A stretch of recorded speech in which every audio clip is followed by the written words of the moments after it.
afternoon, everybody, and welcome into another very exciting Exploring by the Seat of Your Pants broadcast. If you're new to us today, like so many of you are today, we are all about bringing conservation, adventure, and science into classrooms around the world. And you're catching us in a very exciting day because we are smack dab in the middle of our epic series in conjunction with our friends at Project Learning Tree. So Project Learning Tree and their Greater Sustainable Forestry Initiative are the greatest forestry education organizations in the world. If you want to learn about trees, forests, how we're impacting them, what we can do to help protect them, and more, they are your one-stop shop, and it has been such a thrill featuring some of their incredible stuff and people over the course of this week. We've got 2 more programs to go. Tune in, catch our whole playlist on that website that I brought up before. There's lots to explore and discover. But smack dab in the middle of the week, we are joined live in Thunder Bay by Angus McCrady. Now, he is joining us from Mitigoog Solutions, and he is going to talk today about starting at the roots, his role as a lead and Indigenous-led forestry company up in Northern Ontario. I'm really excited for you to meet him. One of the friendliest guys I've ever had on before we get underway with a broadcast. So without further ado, Angus, thank you so much for joining us and welcome to the show. Hey, Jesse, how's it going? It's great. Honestly, it's been such a fun series. We've never done one of these things before, purely on forestry over the course of a week. And we've learned so many neat things about growing a forest in the city, insects in the forest, creepy crawly creatures. We've got fire and like a live tree planting to wrap up the week. But I'm particularly excited to learn about your organization, all the cool stuff you do and more. And so without further ado, if you want to bring that up and dive us in, let's do this thing, man. Right on. Let's go. Let's do this.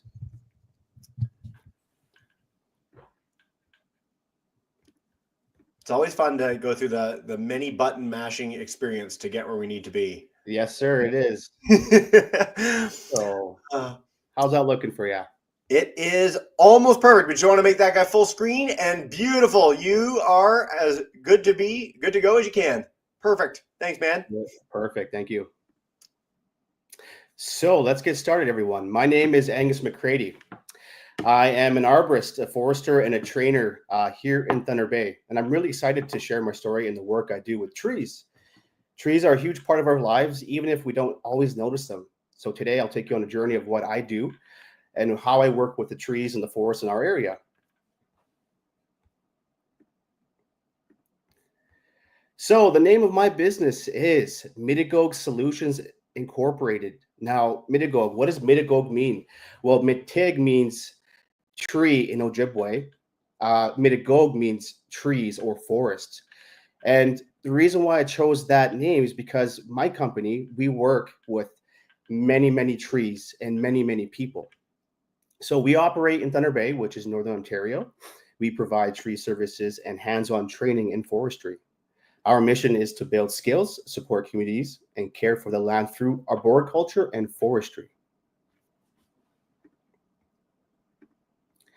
So Thunder Bay is in Ontario. Okay, so Thunder Bay is right here where the arrow is pointing. But where I grew up in Beardmore. So Beardmore was a really small town, made up of 300 or 400 people. And this area is a great place to live and work, especially if you love nature. It's surrounded by huge forests and beautiful lakes. And there are tons of moose, bears, eagles, and of course, tons of trees. So it's a perfect home for me as a forester and an arborist. So what is an arborist? So arborists are like doctors for trees. We check on their health, we remove dead or dangerous branches, and sometimes have to remove the trees if they're sick or at risk of falling. A lot of arborist work happens in cities or near homes where people and trees live close together. We also plant trees, we plant shrubs, we help them stay healthy.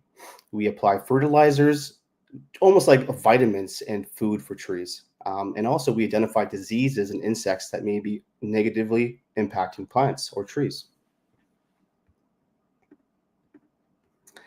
I'm also a forester. So I went to school here at Confederation College and I completed a 2-year program as a forest technician.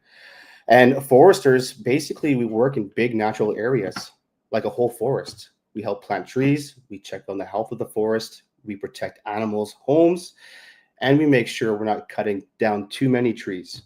So our goal is to care and manage the forest so it stays healthy for the next generations.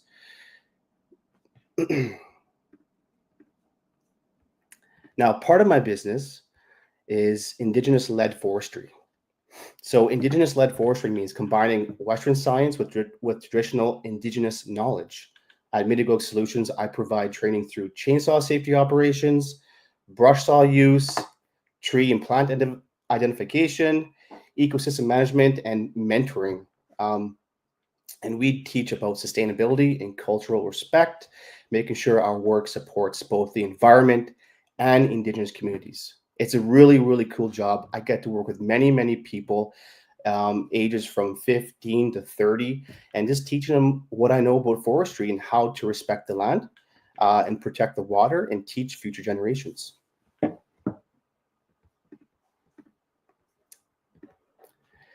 So a big part of my work is mentoring others. I help train Indigenous youth and adults to work in forestry. It's about more than jobs. It's about reconnecting with the land and building confidence. I've taught people how to use saws, plant trees, and even run portable sawmills. A lot of my employees are from First Nation communities. They do move to Thunder Bay and they work with me, and I teach them everything that I know about arboriculture and forestry, which I think is pretty cool. Now, my journey, I grew up working in the small town. I worked in forestry all my life, which kind of led me to here. I loved working outdoors. Now I teach and train others in northern communities. And I went to school here in Thunder Bay. And the thing was, I didn't always know I was going to be a forester.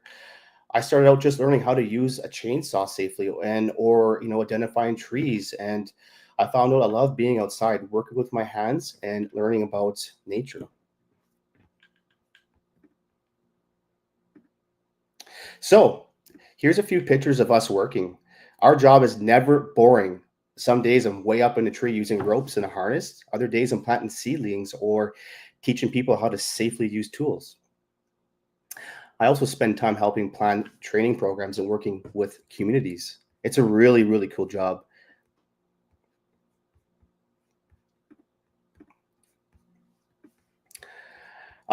So some of the trees that we do have to remove, they are hazardous. So in the picture here, you can see that this tree had some decay in the center of the tree. It had some ants that made a home in the base of the tree, and this tree was leaning towards a home. So we had to carefully utilize an aerial lift to help us remove the tree piece by piece and protect the client's home from it falling on it. Here's another example of the work that we do. We do pruning. So you have a tree on the left picture here. It says before. This tree is very overgrown. It's growing into the wires and the fence. And the client asked us, hey, we really love this tree. We want to keep it. We don't want to cut it down. What can we do? And so we offered to prune their tree. And in the picture to the right here, it says after. And this is what the end product was. The tree is now very cleaned up. It's very, the air can pass through it. It's still looking very, very nice and a very nice shape to it. So, we're not only removing trees, but we're also pruning them, making them look better and helping them grow better. So some of the tools that we use anything with personal protective equipment, such as helmets, harnesses, ropes, saws, brush saws, and anything that will help me do my job safely and well. And safety is a big part of my work. So we take safety very, very seriously. And especially working around bigger equipment like the chipper that we have in the photo, which is really, really useful for our type of work.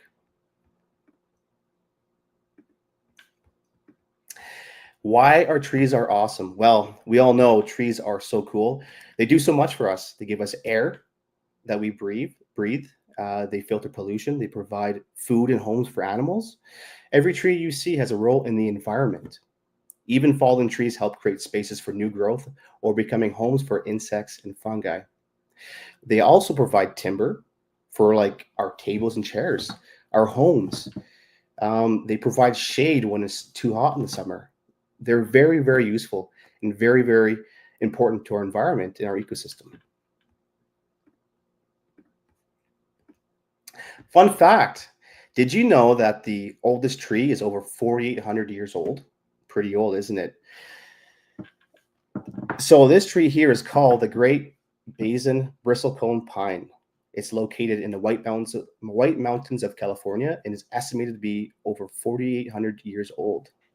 Some trees are as tall as skyscrapers, and there are also trees with leaves that smell like candy or spices. Very, very unique trees.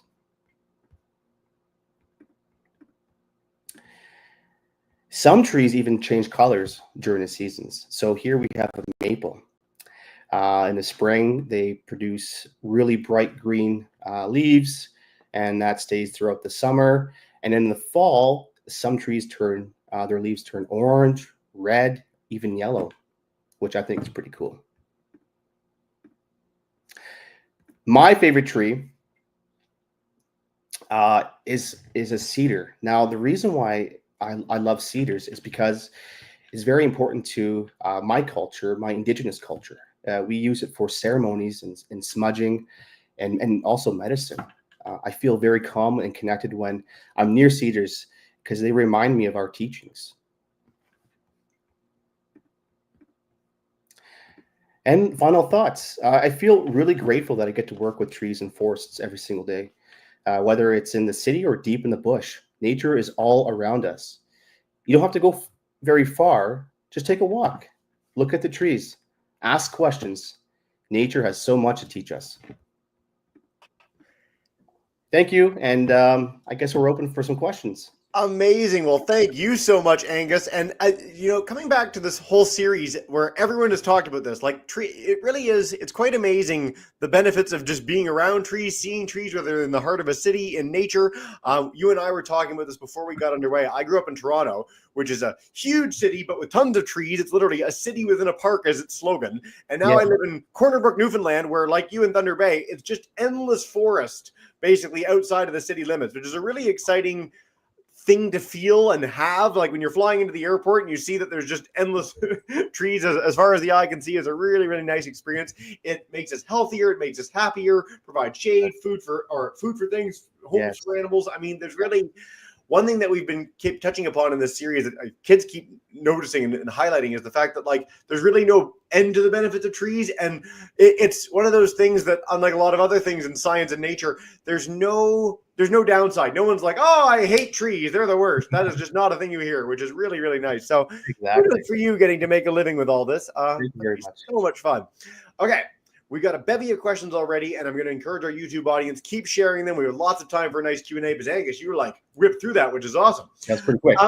When you grew up in Beardmore, did you know the species of tree and plant that were around you? I love this question because when I was a boy, and I'm a biologist by background, I grew up with Steve Irwin and David Attenborough as my heroes, and I knew about things in like the Serengeti in Australia, but I really, to this day, if I walk in a forest, I know what a maple is, but I can't tell you the different kinds of maple. I vaguely know an oak.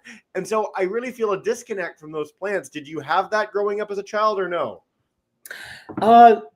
Not really. I knew some plants and some trees and some medicines is what, as growing up with my elders, they would teach us, this cedar is good for medicine and this plant is edible and stuff like that. So, but as I grew up and I went to college, I knew more and more about trees and plants and the ecosystem. That's basically it. That's perfect. Well, I mean, we bring on speakers from all backgrounds and any discipline imaginable. And it's really, I like it to highlight how sort of people usually have a springboard when they're a kid. Quite often we'll have people that have some sort of experiences that guide them into that general direction. But then again, learning is a lifelong process. So kids, if you're keen to learn more, get involved, gain those skills, go to high school, go to college, go beyond, learn on the job, lots of opportunities to keep the excitement going. Yeah. Speaking of learning, so is there a key thing that you teach people when it comes to chainsaw safety? So, of course, for a lot of us, we've never used a chainsaw. I think I've seen a chainsaw used twice in my life. So I did not grow up in a very rural area. It just wasn't something that happened. Yeah. It's a tool that could, cause a bit of harm if you weren't to use it properly. So when you're teaching people, how long does that process take? How do you ensure people are safe? Tell us a little more about that. Yeah. So the chainsaw training course that I provide. Basically, the first thing we teach is wearing the proper PPE. So your personal protective equipment, your chainsaw chaps, your helmet, your gloves, safety glasses. That's the most important. And then we start to learn about how to use a chainsaw, how to maintain it. And we spend a day on that as well. And then the really fun stuff comes up is the next day, which is the third day, is how we use the chainsaw, how to cut trees into pieces, how to fell a tree, make a notch, how to identify a hazard tree, and stuff like that. And it kind of all blends in at the very end of the day. People will, get the hang of it, and if they feel comfortable, we'll pass them with a certificate. If not, we continue on that training until they become confident. Nice. It's really, I grew up sort of doing a lot of things. A lot of my job or things that I did when I was a kid were thinking oriented, but I really did nothing with my hands. And I can tell you that if you gain a skill like using a chainsaw, it really does change your life. It helps you think about the world in a different way. It gives you something that you can take into any context, no matter what job you might do in the future. So really cool that you provide that training. How neat is that? Angus, you talked about hazards. And so early on in the presentation, you talked about the fact that you're going in and you're chopping down trees, you're taking out branches, you're up in the canopy. Are there dangers you face in the job? How do you, other than wearing the personal protective equipment, which you mentioned, is there a way that you mitigate the risk of something falling on you or having a big issue? Well, that's a good question. I think from the day, as soon as we get to work, well, first of all, we do a lot of training outside of work. We go to school to be an arborist. We take many months of training, but throughout the day, we have a solid team to identify hazards as we go. So it's always looking for hazards and trying to predict what's going to happen next. Obviously, we're wearing helmets, proper harnesses, protective gear, but there is always a hazard with climbing trees or removing a tree. So we always have to predict what's going to happen next, and talk amongst our team and try to figure out how to mitigate that hazard. Yeah. I love that this question comes up in so many different broadcasts that we do. And I can tell you, whether it's people going up to the Arctic or going on research expeditions or dealing with a canopy where you could have a, risk of fall, risk of cutting yourself, etc. So much prep goes into it. Like, this is the essence that I want to impress upon our kids. Like, these are trained professionals that are doing things in a team, almost universally in a team, and always looking out for one another, because no one wants to have an injury on the job, right? You're at school, you don't want to injure yourself on the playground. If you're Angus, you don't want to injure yourself in the canopy. It's no good for your business. It's no good for your physical health. I just broke an ankle playing hockey not too long ago. So I can tell you, not ideal. Try and avoid these injuries. And if I'd had a great team like Angus says, I might not have been in that situation. So great question, guys. Yeah. Okay, we keep coming back to this is a question of my own, but we've come back to this in all three programs this week, and we haven't covered it yet. You talked about going into a forest and assessing the forest health. What are you looking for? Is it individual trees? Is it the makeup of the whole forest? Are there specific things that you would gauge when you're out there? Tell us a little about that. Good question again. So, not when we're in the forest, we're looking for a diversity of different plants and trees that are growing together. That's what makes a forest healthy. Everything from small little shrubs to moss to towering huge trees, signs of animals, signs of fallen down trees that are decaying. Those are all signs of a healthy forest. Everything is working together in a cycle of life. That's a healthy forest. Yep. So if you have an unhealthy forest, we covered this in one of the other broadcasts as well. You've talked about trimming things, cutting things off. Are there medicines you can give to trees? Like, is there any way to heal a sick tree if you run across one you really want to keep it alive? Well, that's a good question. In the city, we do have a lot of sick trees because it's an unnatural environment for trees to grow in. There's tons of salts and sidewalks, and the soil's compact. So there's different ways we can help treat a tree. We could either use fertilizers. We can remove some of the soil and replace it with different type of soils to help give it those nutrients. We can add as simple as water it more often throughout the summer, right? So there's many different things you can do for a tree, such as pruning a tree. So for instance, apple trees. they get very overgrown. So what we do is we come in, we remove some of the branches on the inner canopy to allow more sunlight to get to the center of the tree so more leaves can grow. So there's so many different methods of helping a tree grow healthy. Well, and these are the things that you learn as an arborist. And so I'm curious, or our students are curious, what that process looks like. Where did you go to school for this and how long it took? Like if someone wanted to be you, what's their game plan after they're finished high school? Well, there's many different ways of doing it. So I went a different route compared to the usual arborist route. I did 2 years at the college as a forest technician. And then I went and applied to a forestry company in here at Thunder Bay. I worked with them for 4 years, and I was able to collect, I think it was 3,500 hours.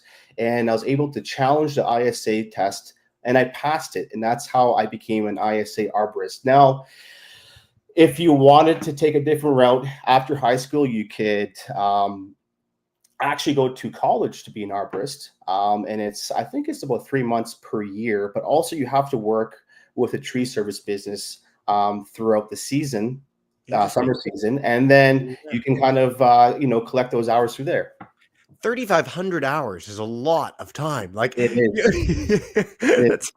Kudos to you, man. Sure. Okay, you talked about cedars, and we've got a question about, is there a favorite other kind of tree you'd like to work on? Maybe this is one that you have worked on. Maybe it's like a dream tree. Like you highlighted some cool tree facts in there. Is there anything that you're particularly keen on in the future that you either in Canada or beyond? You know what? I don't, I have many different, I love trees. The black spruce is one of my favorite trees because it can grow in the most undesirable ecosystems. For instance, they can grow in just a clump of moss. And then on the other side, it can grow in sandy soils. So it's a very hardy tree. It can grow anywhere. Black spruce is one of my favorite. If I've always wanted to get up into the canopy of something like a redwood or a sequoia where you're like 200 feet above the ground. Yeah. I don't even quite know how you do that, but it sounds like an absolute hoot. So there you go. Great question, guys. Jeez, you guys are fantastic. Okay.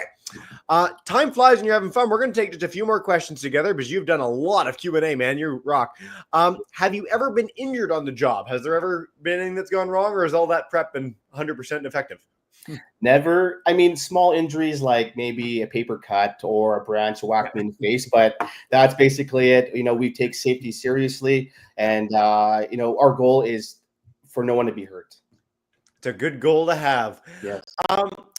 Your business, is it expanding within Thunder Bay? Do you plan to bring it other places? Just any thoughts on that, or plan for expansion, or happy where you are?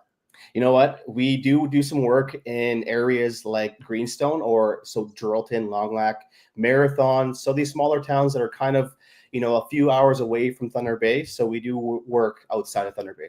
Very, very cool. Thanks, guys, for the question. Angus, we're going to wrap up with just one more question. Is there a favorite part of your job? Is there something that gets you up in the morning? I mean, it all sounds like a lot of fun. You're a very, very passionate guy. But anything that really drives home? You know what? As a kid, I was terrified of heights. Terrified. Really? Every single day I wake up, I aim to climb as high as I can in the tree every single day. Once I'm up there, it's like I forget everything. It's awesome. What a beautiful answer. I can say I've hosted 1,800 of these. No one's ever talked about that. And that exact thing, that's really, really neat. Cool. Good for you, man. When I was a boy, I would always call it a good climbing tree when you could just like get up as like 20, 30 feet, lickety split. It was one of the great joys of being 10. When my ankle heals, I'm going to get back up as soon as I can. So fingers crossed. There you go. Awesome. Angus, thank you so much for joining us today. I so appreciate your passion, your expertise, all of it. I'm going to encourage all our classes to check out your organization. You're doing such cool stuff. If you want to check out pltcanada.org too to see all sorts of great education resources and sign up for our next 2 broadcasts. We'd love to hear from you guys over the days and weeks to come. But Angus, for now, we'll say farewell. Have a wonderful rest of your day. Bye for now, man.